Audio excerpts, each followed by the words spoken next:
अस्सलाम वालेकुम viewers, welcome to my channel. I am Rana Saeed. Viewers, आज हम आर्टिफिशियल न्यूरल नेटवर्क देखेंगे कि आर्टिफिशियल न्यूरल नेटवर्क है क्या और ये किस तरह काम करता है। आर्टिफिशियल न्यूरल नेटवर्क को यूज करते हुए हम इमेजेस क्लासिफिकेशन करेंगे।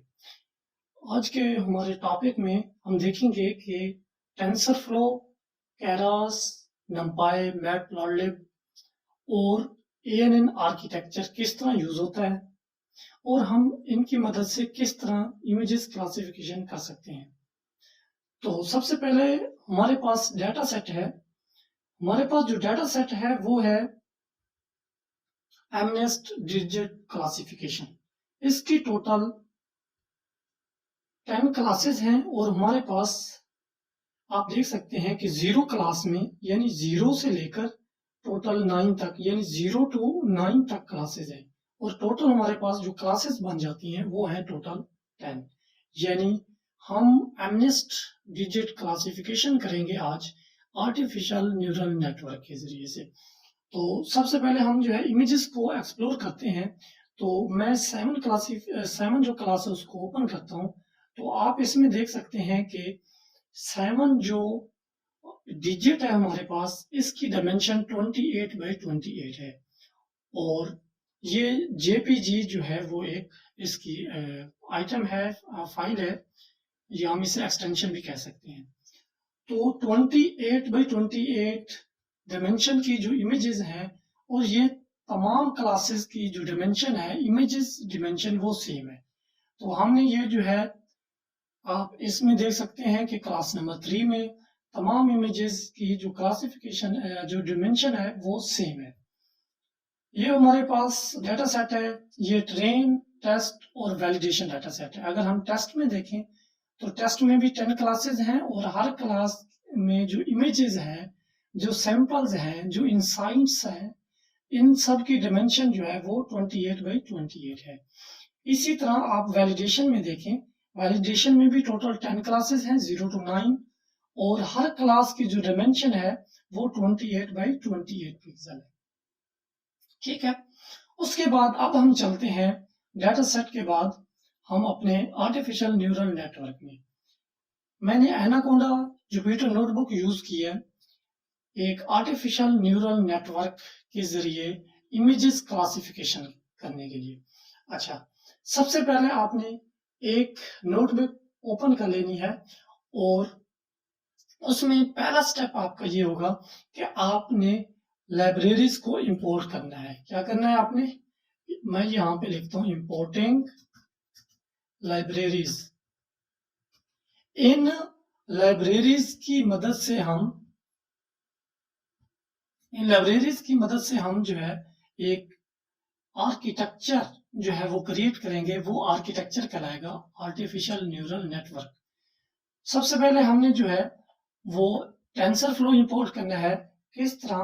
Import TensorFlow SDF. उसके बाद दूसरी हमारी लाइब्रेरीज है केरास। इंपोर्ट केरास जो कि बिल्ट इन है अब टेंसरफ्लो में। उसके बाद हमने इंपोर्ट पैंडास कर लिया। उसके बाद इंपोर्ट नंपाई। नंपाई बेसिकली जो है ये साइंटिफिक नोटेशन के लिए यूज होती है, यानी मैथमेटिकल कैलकुलेशन के लिए हम नंपाई यूज करते हैं। उसके बाद मैटप्लॉटलिब है। Import matplotlib.py plot as plt, यानी मैटप्लॉटलिब की हेल्प से हम चार्ट क्रिएट करेंगे डाटा सेट में, यानी डाटा विजुअलाइजेशन के लिए हमारे पास ये लाइब्रेरी जो है वो यूज होती है। तो मैं इस सेल को रन करता हूं। जब इस सेल की ब्रैकेट में आपको स्टैटिक नजर आ जाए तो इसका मतलब है ये सेल रनिंग में है। उसके बाद हमारे पास सेकंड सेल में मैंने आर्किटेक्चर यूज किया है। तो यहां पे मैं क्रिएटिंग ANN आर्किटेक्चर,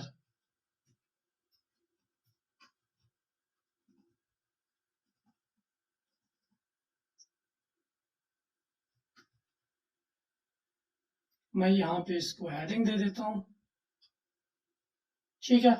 अच्छा, सबसे पहले हमने लाइब्रेरीज इंपोर्ट कर ली। कौन कौन सी? TensorFlow, Keras, pandas, NumPy and Matplotlib. उसके बाद नेक्स्ट मैं जो है यहाँ पे आर्किटेक्चर बनाता हूं आर्टिफिशियल न्यूरल नेटवर्क का।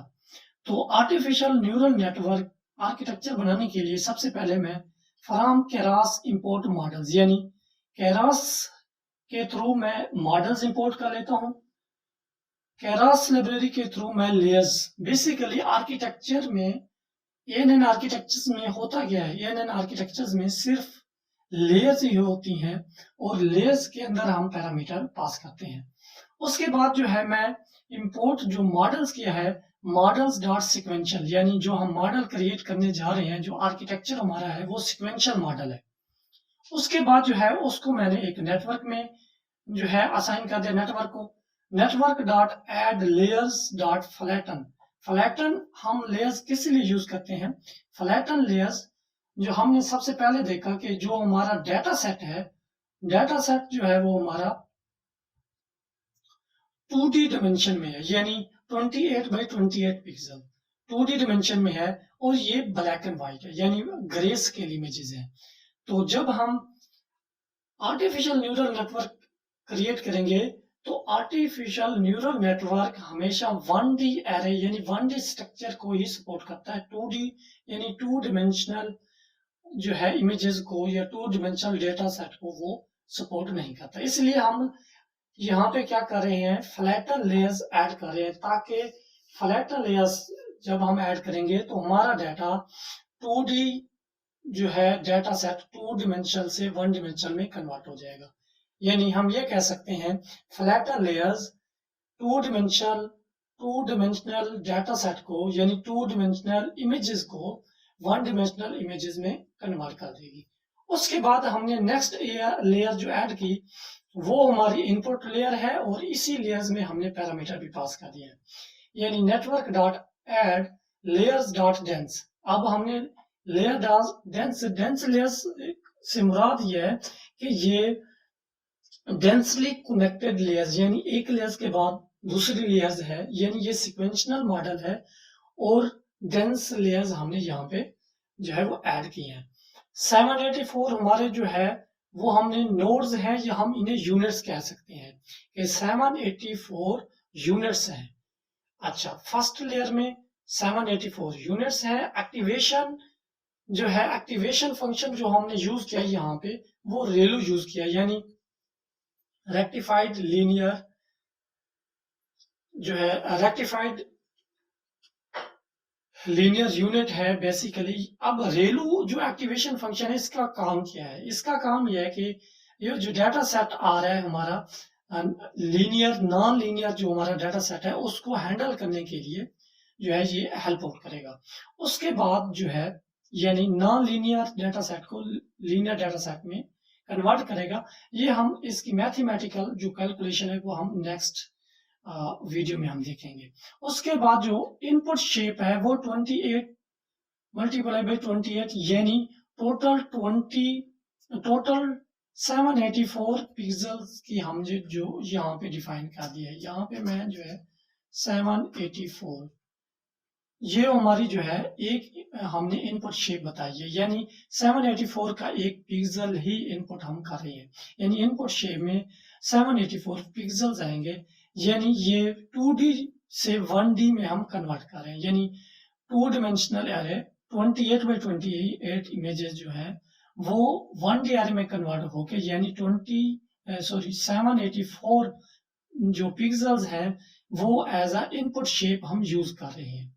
उसके बाद नेक्स्ट लेयर में हम जो है एक और लेयर ऐड की। कौन सी लेयर? डेंस लेयर ऐड की और उसमें 512 जो है वो हमने यूनिट्स डिफाइन कर ली और एक्टिवेशन फंक्शन जो है हमारा वो रेलू यूज हो रहा है।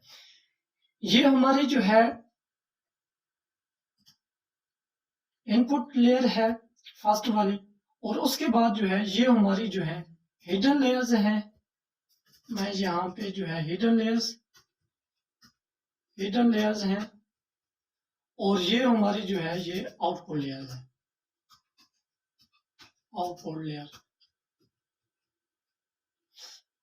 ठीक है, उसके बाद अब हमने नेक्स्ट लेयर में मैंने 256 ये मेरा अपना आर्किटेक्चर जो मैंने खुद क्रिएट किया है, तो इसमें मैंने 256 जो है वो मैंने यूनिट्स दिए हैं, यानी ये नोड्स हैं।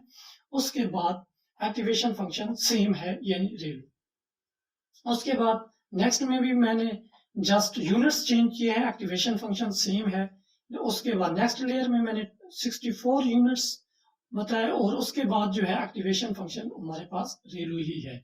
उसके बाद लास्ट लेयर है, यानी आउटपुट लेयर हम इसे कहते हैं। Network dot add layers dot dense, इसमें मैंने 10 जो है वो मैंने यूनिट्स बताए हैं। अब 10 यूनिट्स इसलिए बताए हैं क्योंकि जो हमारा डाटा सेट की क्लासेस हैं वो टोटल 10 है।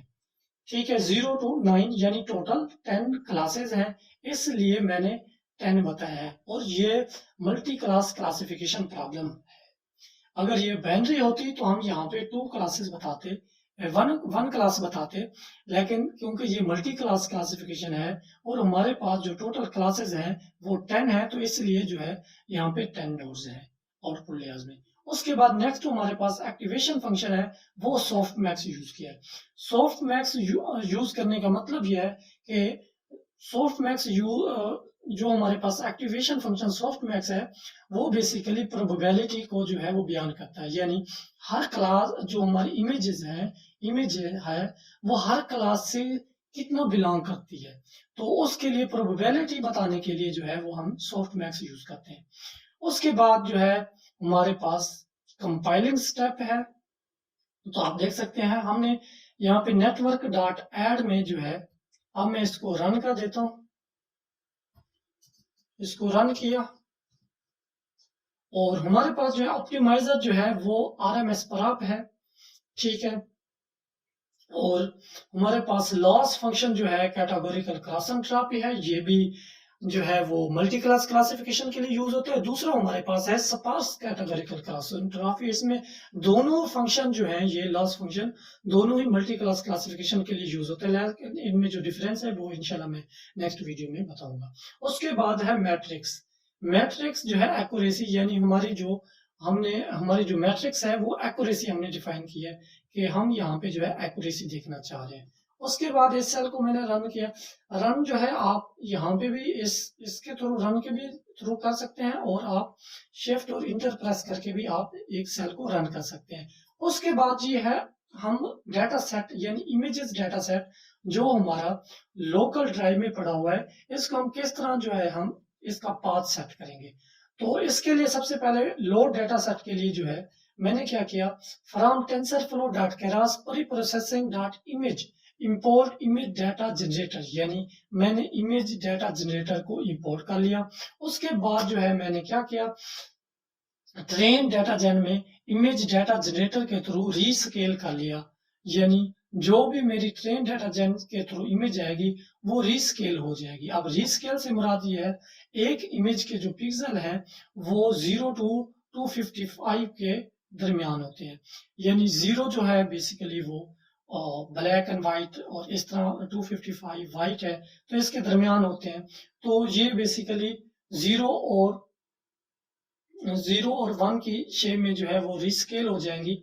ये जो हमारी इमेजेस हैं इसको हम रीस्केलिंग के लिए हमने जो है यहाँ पे यानी 1 पॉइंट बेसिकली, क्योंकि हम इन्हें रीस्केल कर रहे हैं तो इसलिए ये फ्लोटिंग है, और उसके बाद 255 पे हमने डिवाइड कर लिया। इसी तरह वैलिडेशन डाटा सेट को भी हमने रीस्केल कर लिया, और इसी तरह हमने टेस्ट डाटा सेट को भी हमने रीस्केल कर लिया। उसके बाद जो है इस सेल को हम एग्जीक्यूट करते हैं, रन करते हैं। उसके बाद ये मैंने यहाँ पे पाथ सेट किया हुआ है। ठीक है, ये हमारा जो है पाथ है डाटा सेट का, ट्रेन डाटा सेट का ये पाथ है, वैलिडेशन का ये पाथ है। और मैं यहाँ पे क्या करता हूं कि यहाँ पे जो है हमारे पास सबसे पहले मैं ट्रेनिंग डाटा सेट जो है वो लोड करना चाह रहा हूँ।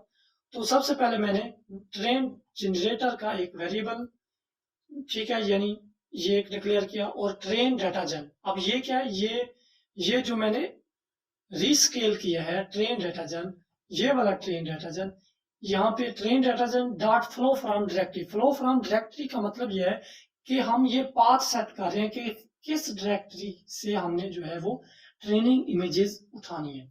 उसके बाद जो है यहाँ जो है मैं क्या करूंगा, यहाँ पे मैं ट्रेनिंग जहाँ पे हमारा डायरेक्टरी का पाथ है वो सेट करूंगा। उसके बाद मेरे पास यहाँ पे टारगेट साइज मैंने इसका बताया 28x28, क्योंकि मेरी जो इमेजेस की शेप है वो 28x28 पिक्सल्स हैं।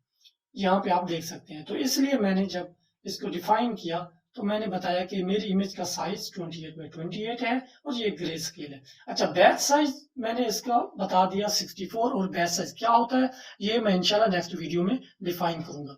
उसके बाद जो है बैच साइज ओवरव्यू में आपको इतना देता हूँ कि बैच साइज का मतलब ये होता है कि हम जो टोटल इमेजेस, सपोज हमारे पास 10,000 इमेजेस हैं, तो 10,000 हम इकट्ठी नहीं उठा रहे, बल्कि 64x64, 64 आएंगी, फिर 64x128। तो इस तरीके से हम जो है इमेजेस उठाएंगे। और कलर मोड मैंने यहाँ पे बता दिया कि ग्रे स्केल इमेजेस है। अब मैं क्या करता हूँ, पाथ सेट करूँ। अगर मैं इस सेल को रन करता हूँ तो मेरे पास एरर शो होगा कि ये जो डाटा सेट इस पाथ में नहीं है। तो यहाँ पे आप देख सकते हैं ये एरर आया कि the system can not find the specified path. ठीक है, ये पाथ जो है ये हम यहाँ पे सेट करेंगे। अब मेरे पास जो ट्रेनिंग का जो पाथ है वो ये पड़ा है, ये है। तो मैं यहाँ से जो है इसको कॉपी करूंगा और यहाँ पे जो है वो मैं पेस्ट कर दूंगा।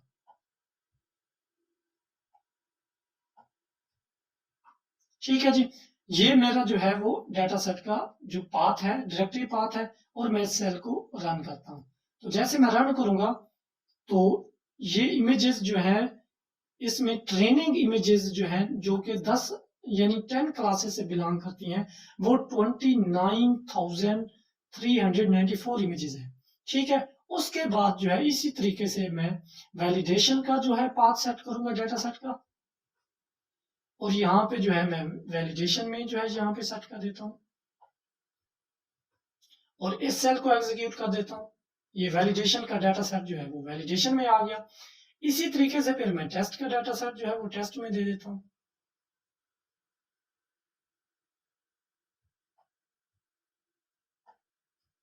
यहाँ से मैंने कॉपी किया और यहाँ पे जो है मैंने पेस्ट कर दिया। ये टेस्ट है, टेस्ट डाटा जेन। तो यहाँ से जो है मैंने टेस्ट डाटा सेट भी यहाँ से मैंने लोड कर दिया। अच्छा, अब देखने की चीज ये है कि ट्रेनिंग में मेरी टोटल इमेजेस 29,000 समथिंग है, वैलिडेशन में मेरी इमेजेस 8,000 समथिंग है, और टेस्ट में मेरी इमेजेस जो है वो 4,000 समथिंग है। ठीक है, उसके बाद नेक्स्ट जो है मैं ये देखना चाहता हूँ कि ये इमेजेस 10 क्लासेस टू बिलोंग करती हैं, तो ये देखना चाहता हूँ मैं इनके इंडेक्सेस। ठीक है, train generator dot class indexes, ये हमें बताएगा कि इसके इंडेक्सेस क्या है। तो ये बता रहा है यहाँ पे जो है इनके जो है ये क्लास नेम आ रहा है, और इसके सामने जो आ रहे हैं ये इंडेक्सेस आ रहे हैं। ठीक है, क्लास नेम और उनके सामने जो है वो इंडेक्सेस है, यानी 0 क्लास के आगे उसका 0 इंडेक्स है, 1 क्लास से 1 इंडेक्स है। तो ये उसकी इंडेक्सिंग यहाँ पे बता रहा है। उसके बाद जो है हमारे पास लास्ट में यहाँ पे हम देखते हैं, यहाँ पे हम क्या करेंगे, हम ये है हमारा जो है फिट मेथड, यानी यहाँ पे हम डाटा सेट को जो है वो हम इस पे जो है हम फीड करेंगे और हम ट्रेनिंग स्टार्ट करेंगे। हिस्ट्री एक जो है मैंने वेरिएबल ले लिया है, नेटवर्क डॉट फिट मेथड, इसमें हम पैरामीटर पास करेंगे, और फिट मेथड में हमने क्या दिया, train generator. Train generator basically क्या है, ट्रेन जनरेटर हमारा जो है इसमें आप देख सकते हैं ये ट्रेन जनरेटर जिसमें हमने हमारी ट्रेनिंग इमेजेस पड़ी हैं, उस हम कह सकते हैं कि फोल्डर का नाम है, ये उस वेरिएबल है जिस वेरिएबल में हमारी इमेजेस हैं उसका नाम है ट्रेन जनरेटर। ठीक है, उसके बाद इपॉक्स मैंने यहाँ पे 5 दे दिए हैं, और यहाँ पे वैलिडेशन डाटा में जो है वैलिडेशन जो है वो जनरेटर मैंने दे दिया। यानी वैलिडेशन जनरेटर का मतलब ये है कि मेरी जो वैलिडेशन वाली इमेजेस पड़ी हैं वो टोटल यानी 8,396 इमेजेस जो है वो मेरी वैलिडेशन जनरेटर में है। तो नेक्स्ट इसमें हम क्या करेंगे, अब इस सेल को जैसे मैं अब ओवरऑल सेल को मैं एग्जीक्यूट करता हूँ जहां से हमने जो है वो आर्किटेक्चर क्रिएट किया है। तो यहां से पहले जो है मैं रन करता हूँ इस सेल को, उसके बाद next cell, next cell, next, और उसके बाद नेक्स्ट, और यहाँ पे हमारा पास जो है डाटा सेट लोड हो रहा है। इन तमाम सेल्स को मैं रन कर रहा हूँ और उसके बाद जो है हमारे पास जो है वो लास्ट सेल है जिसमें हमने जो है डाटा सेट फिट कर दिया है, और यानी फिट मेथड में, और अब हम इस सेल को एग्जीक्यूट करने जा रहे हैं। तो जैसे हम एग्जीक्यूट करेंगे तो हमारी जो होगी वो ट्रेनिंग यहाँ पे स्टार्ट हो जाएगी। तो आप देख सकते हैं कि अब यहाँ पे आपको इपोक्स बताऊंगा कि इपोक्स क्या है, और अब इसमें इपोक्स का ये मतलब है कि हमारी टोटल जितनी भी ट्रेनिंग इमेजेस हैं वो हमारी एक मर्तबा जैसे ही वो एग्जीक्यूट होंगी तो उसका मतलब है हमारा जो मॉडल है उसने वन टाइम जो है उसकी इपोक्स वन टाइम ट्रेनिंग हुई है। इस तरह 5 इपोक्स मैंने यहाँ पे डिफाइन किए हैं। तो इसका मतलब ये है कि हमारी जो ट्रेनिंग हो रही है टोटल जो है वो हमारी ट्रेनिंग जो है वो 5 इपोक्स यानी 5 मर्तबा इमेजेस जो होंगी वो एग्जीक्यूट होंगी। तो यहाँ थोड़ा सा हम वेट करते हैं, हमारा मॉडल जो है वो ट्रेन हो रहा है। जैसे ये ट्रेनिंग कंप्लीट होती है तो मैं आपको इसके नेक्स्ट बताता हूँ कि हमारी एक्यूरेसी और वैलिडेशन एक्यूरेसी कितनी आई है।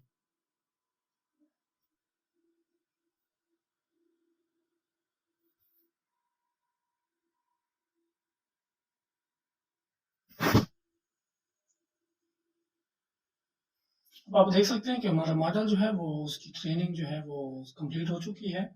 यहाँ पे जो है टोटल इपोक्स 5 है, तो पहला इपोक्स यहाँ पे चला है, ठीक है। और ये जो है इसके वैलिडेशन स्टेप है, यानी कि ये आपको नेक्स्ट इंशाल्लाह लेक्चर में बताएंगे कि ये बेसिकली क्या हो रहा है, और ये बेसिकली इसका बैच साइज है और ये कैसे कैलकुलेट होगा, ठीक है।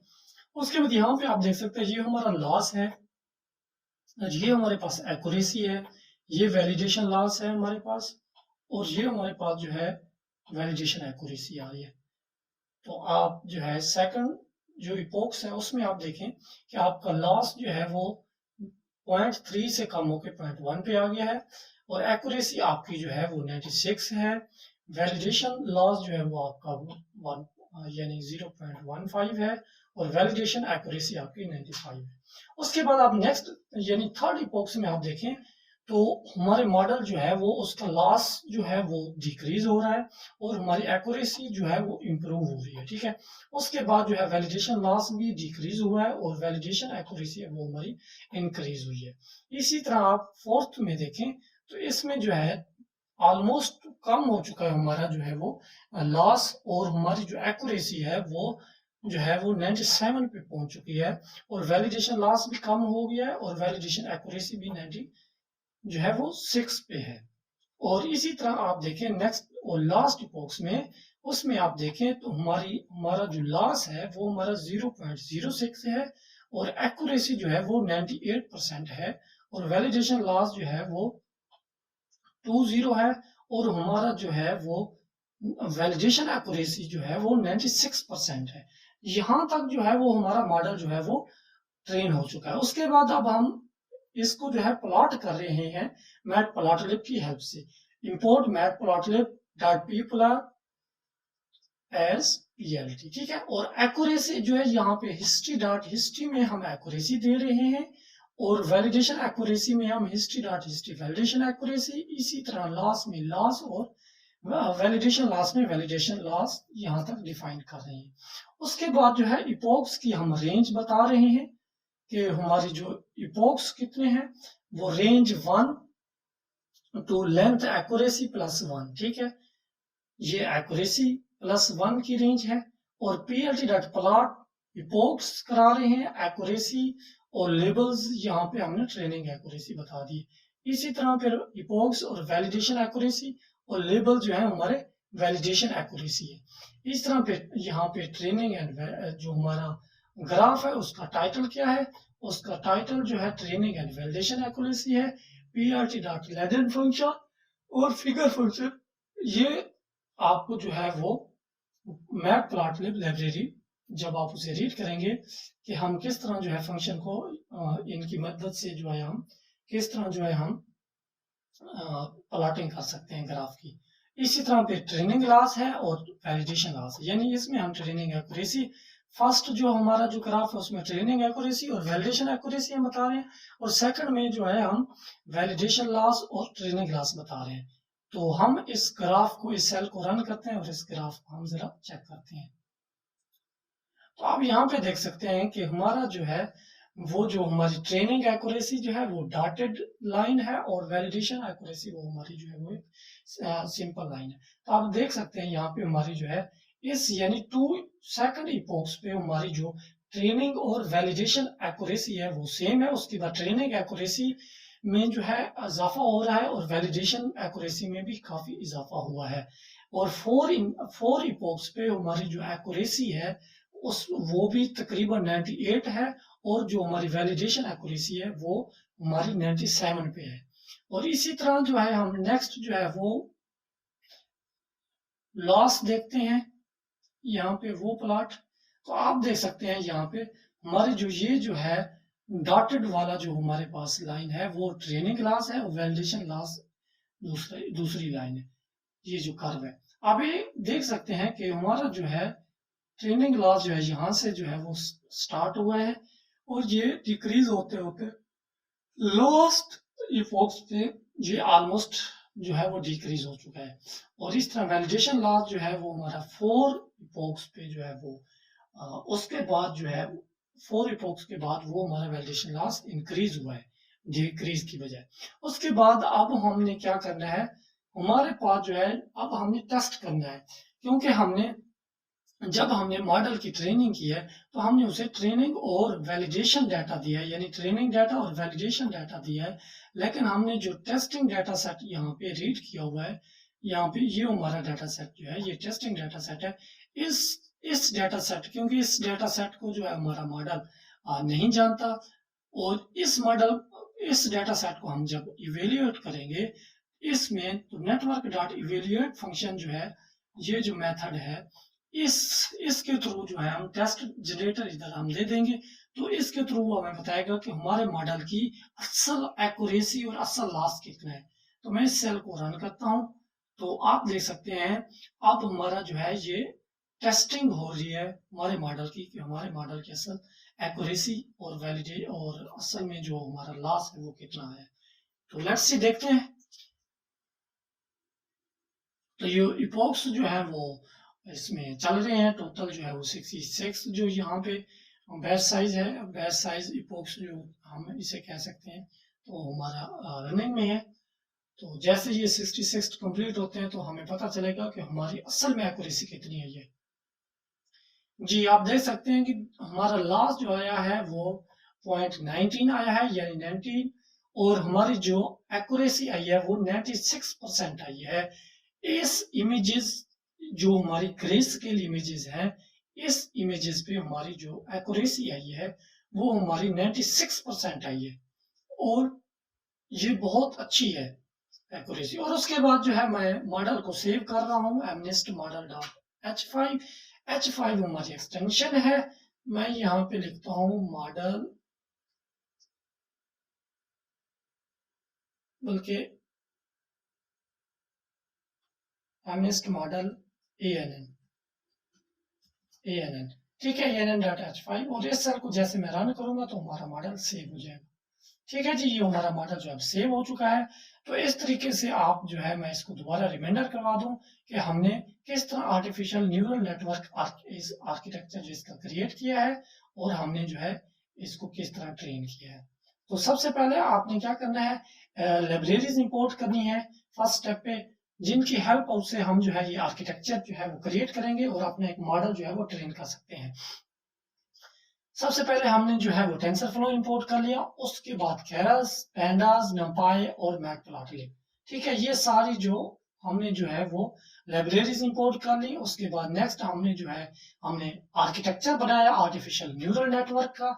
तो उसके लिए हमने केरास से जो है इंपोर्ट मॉडल्स और इंपोर्ट लेयर्स दो, यानी असल आर्किटेक्चर में होता क्या है, आर्किटेक्चर में बेसिकली लेयर्स ही होती हैं। ये होती है हमारे पूरे मॉडल की, जो हम कह सकते हैं कि उसका दिल होता है, उसकी जान है, वो ये आर्किटेक्चर होता है। अब इसके नेक्स्ट जो है हमने एक लेयर्स बनाई, वो क्या है, हमारा मॉडल जो है, हम बता रहे हैं कि हमारा मॉडल जो है वो सिक्वेंशियल है। उसके बाद नेटवर्क डॉट ऐड, हमारी जो फर्स्ट लेयर है वो फ्लैटन है। फ्लैटन हमने इसलिए यूज किया ताकि 2D जो हमारा डाटा है उसको 1D में कन्वर्ट कर दिया जाए। तो यानी 2 डायमेंशनल डाटा को जो है 1D में कन्वर्ट करने के लिए हमने फ्लैटन लेयर यूज किया। उसके बाद जो है हमने डेंस लेयर ऐड की। इसमें जो है 784 हमारे यूनिट्स हैं जिन्हें हम नोड्स कहते हैं। उसके बाद एक्टिवेशन फंक्शन जो हमने अप्लाई किया वो रेलू है। इनपुट शेप जो है वो 28 मल्टीप्लाई 28 यानी टोटल 784 पिक्सल है। ठीक है। और अगर आप नंपाई में देखें तो ये अगर कोमा लगा दिया जाए तो ये बताया जाता है कि 1D एरे है। ठीक है। उसके बाद जो है हमने नेक्स्ट लेयर ऐड कर ली, उसमें 512 जो है हमने यूनिट्स बताए, और रेलू हमारा जो एक्टिवेशन फंक्शन है, फिर 256 है, फिर 128 है, ये हिडन लेयर्स हैं। हमारे टोटल 4 हिडन लेयर्स हैं। और लास्ट लेयर यानी आउटपुट लेयर्स में हमने टोटल जो यूनिट्स बताए हैं 10, क्योंकि हमारी जो क्लासिफिकेशन होगी वो हमारी 10 क्लासेस हैं। और एक्टिवेशन हमने लास्ट लेयर में जो है यानी आउटपुट लेयर में जो बताया है वो सॉफ्ट मैक्स है। सॉफ्ट मैक्स जो है वो प्रोबेबिलिटी के लिए यूज होता है। उसके बाद जो है हमने कंपाइल किया है मॉडल को, तो नेटवर्क डॉट कंपाइल मेथड के थ्रू। और ऑप्टिमाइजर हमने आरएमएस प्राप्त और loss categorical cross entropy matrix accuracy बता दी है। और ये हम बताएंगे नेक्स्ट लेक्चर में। मैं आपको बताऊंगा कि ऑप्टिमाइजर बेसिकली क्या है, लॉस क्या है, मैट्रिक्स क्या है, और ये किस तरह इसका वर्क फ्लो है। उसके बाद हमने जो है इमेज डेटा जनरेटर को इंपोर्ट किया है केरास से, और उसके थ्रू जो है हम जो है ट्रेनिंग, वैलिडेशन और टेस्टिंग डेटा सेट को जो है हम यहाँ पे रिस्केल कर रहे हैं। रिस्केल करने के बाद जो है यहाँ पे हम जो है ट्रेन डेटा जेन की मदद से है जो है हम डायरेक्टरी से जो है हम यहाँ पाथ सेट करके हम जो है वो डाटा रीड कर रहे हैं, डाटा अपलोड कर रहे हैं। अब टारगेट साइज हमने 28x28 बता दिया, बैच साइज 64 है, कलर मोड जो हमारा डाटा है वो ग्रे स्केल इमेजेस है। इसी तरह जो वैलिडेशन डाटा सेट को इंपोर्ट कर लिया, इसी तरह पे टेस्टिंग डाटा सेट को। और इस सेल में जो है मैं अपनी क्लास के इंडेक्सेस यानी देख रहा हूँ कि इंडेक्सेस यानी 0 क्लास है तो उसका इंडेक्स 0 है, और अगर 9 क्लास है तो उसका इंडेक्स 9 है। और उसके बाद ये बेसिकली हमारी क्लास 10 है, क्योंकि क्लास हमारी जो है वो 10 0 स्टार्ट हो रही है और इंडेक्स भी हमारा 0 स्टार्ट हो रहा है। उसके बाद जो है फिट मेथड के थ्रू जो है मैंने ट्रेन जो हमारा डाटा सेट है उसको यहाँ पे फीड किया। इपोक्स बता दे कि 5 इपोक्स हैं, और वैलिडेशन डाटा में वैलिडेशन डाटा फीड कर दिया और इसको रन किया तो हमारी एक्यूरेसी आ गई। उसके बाद मैंने इंपोर्ट यानी मैटप्लॉट लाइब्रेरी के थ्रू मैंने जो है वो जो है हमने ग्राफ देखे, हमारी जो है एक्यूरेसी कितनी आई और हमारा जो लॉस है वो कितना आया। उसके बाद हमने जो है फिर मॉडल को इवेल्युएट किया कि असल में यहाँ पे टेस्ट किया मॉडल को कि हमारी मॉडल की एक्चुअल एक्यूरेसी कितनी है। तो एक्चुअल एक्यूरेसी जो है वो हमारी 96 जो परसेंट है। और उसके बाद जो है नेटवर्क डॉट सेव के थ्रू जो है यानी मॉडल को जो है यहाँ पे मैंने सेव किया है, एमनिस्प मॉडल ANN। नेक्स्ट हम जो है वीडियो में देखेंगे कि हम किस तरह जो है हम मॉडल की प्रेडिक्शन करवा रहे हैं। अगर आपको ये मेरी वीडियो पसंद आई है तो मेरे चैनल को लाइक करें, सब्सक्राइब करें और बेल आइकन को जरूर प्रेस करें ताकि नए आने वाली वीडियो आप तक पहुंच सके।